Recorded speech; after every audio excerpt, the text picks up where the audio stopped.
देखिए हर खबर यहीं पर, सब्सक्राइब कीजिए TV9 भारतवर्ष। अमेरिका में जिस तरीके से 40 शहरों में दंगे हो रहे हैं, 58 साल के बाद ऐसा कुछ हो रहा है।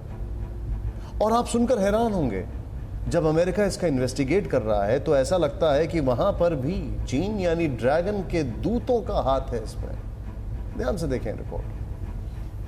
आक्रोश की जिस चोट से वॉशिंगटन की व्यवस्था पुर्जा पुर्जा बिखर गई, जिस नस्लीय हिंसा की वजह से दुनिया की सबसे ताकतवर शख्स को बंकर में छिपना पड़ गया, क्या उस हिंसा के पीछे डोनाल्ड ट्रंप के जाने दुश्मन जिनपिंग की ताकत थी?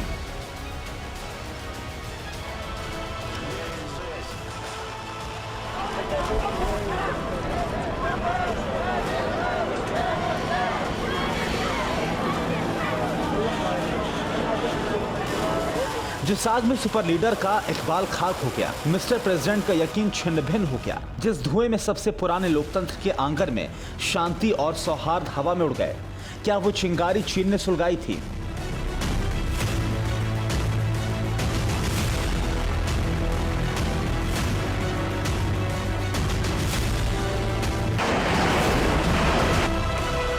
पिछले 60 सालों में हिंसा की सबसे भीषण आग में झुलसे अमेरिका में चीन के खिलाफ चीखते एक एक साक्ष्य सुनाएंगे और दिखाएंगे, मगर उससे पहले जानिए कि एक अश्वेत की मौत पर हुए दंगों को लेकर डोनाल्ड ट्रंप ने क्या कहा था। राष्ट्रपति ट्रंप जिस एंटीफा का जिक्र कर रहे हैं, उसे वो आतंकवादी संगठन घोषित करने की तैयारी में है। ट्रंप की नजर में जिस एंटीफा ने अमेरिका में आग लगाई, उसे जरा जानिए।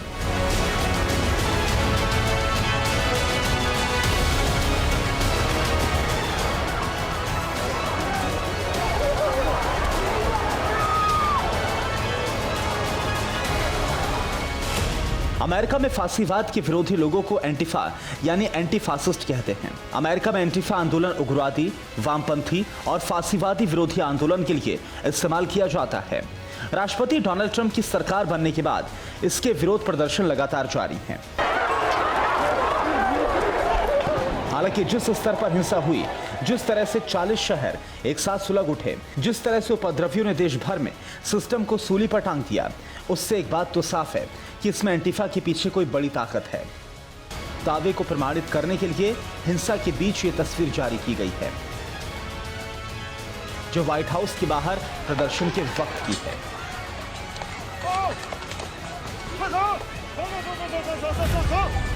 व्हाइट हाउस की मर्यादा जब हिंसा से शत विक्षत हो रही थी, तब का यह दृश्य है।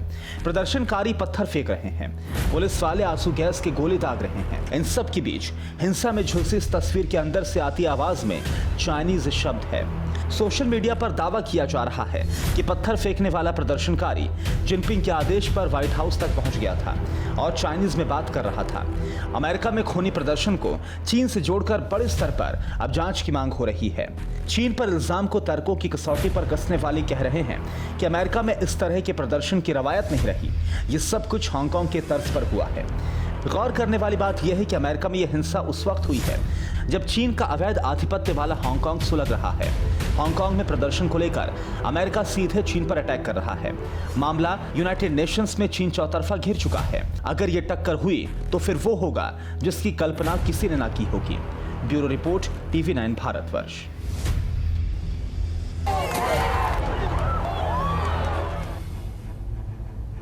अड़ी सोमवार से शुक्रवार शाम 6 बजे सिर्फ TV9 भारतवर्ष पर।